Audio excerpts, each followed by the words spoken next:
How to get over it. Yeah, obviously something that we don't have a problem with, at least not usually. However, I have to look a large crowd in the face. I get nervous. I'll bet you get nervous. We've got an expert coming up to help you face the fear, confront the fear. Coming up on Front Porch. Hello, test 1, 2, test.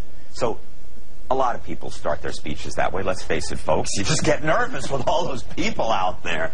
So how to overcome the fear of speaking in public? And we're talking about speaking to 5,000 people or speaking to 5 people if they're 5 fairly important people. We have with us Mike Aguilera, and he is a communication expert. He is the head of Aguilera and Associates, and he is going to give us some advice on how to get out there and sell without getting nervous.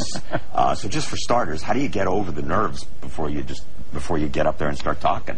Well, it varies. It depends. One, what I advise people is just to demystify where it comes from. In many cases, it's just by mass media. People being told, you're going to be nervous. So it's a self-fulfilling prophecy.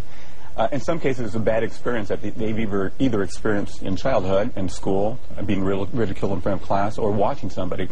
So once you get better understanding, then you can control the nerves. You need that adrenaline. And that's the other thing is embracing adrenaline. Most people think, oh, I have butterflies, that means I'm nervous. And it's a self-fulfilling prophecy also there, right, where they start to say, uh-oh, now my palms are getting sweaty, now I'm really nervous. And so one is demystifying. The other is simply to rehearse in your mind, preparing for the audience, imagining the group of audience.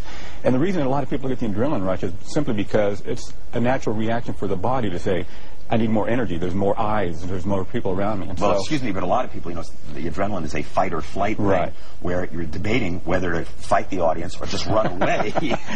Right. And controlling it can really be a problem. Right. Once someone feels more confident and at ease working with a group or presenting to a crowd, then the flight is more of, it's not more of a reaction, it's more of, okay, what can I do with this energy? Because you need that adrenaline. Otherwise, you're going to be really slow. And yeah, right. So you need the adrenaline. Okay, so let's suppose you are well prepared. You're ready to get up there, and you really do. Some people they get hit. They get frozen. They get scared. Is there any way of pushing past that at that moment? Well, at the moment, what tends to happen is the internal dialogue. You're talking to yourself, and so you need to change that conversation from, uh-oh, I'm nervous, I'm frozen, to, okay, what can I do to stay on track? What's my outcome? What do I need to do? Stay relaxed. And so actually talk to yourself. What do you mean, what's my outcome? Well, the outcome of the message. Okay, do I want my audience to buy my product or service, or do I want them to be motivated? And from that, certain thoughts and ideas, your mind starts to kick into gear. And then also in rehearsing, I tell people to rehearse to get into a zone. I have a technique called instant zone technique, to where you imagine the adrenaline, and then you in essence, embrace that and go into a zone to where you're more powerful and relaxed and at ease. And so you can rehearse with the intention of embracing the energy.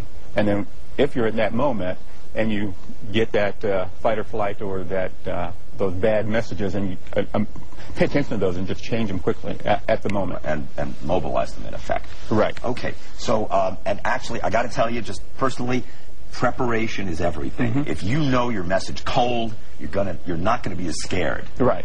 The times I get scared is when I get up there and I realize I don't know what the heck I'm doing. Thank you very much for joining us, and I'm certainly feeling a lot more relaxed. So am I. And now the lady who makes us all look like nervous wrecks, Stacy. Oh, I don't even know what to say to that.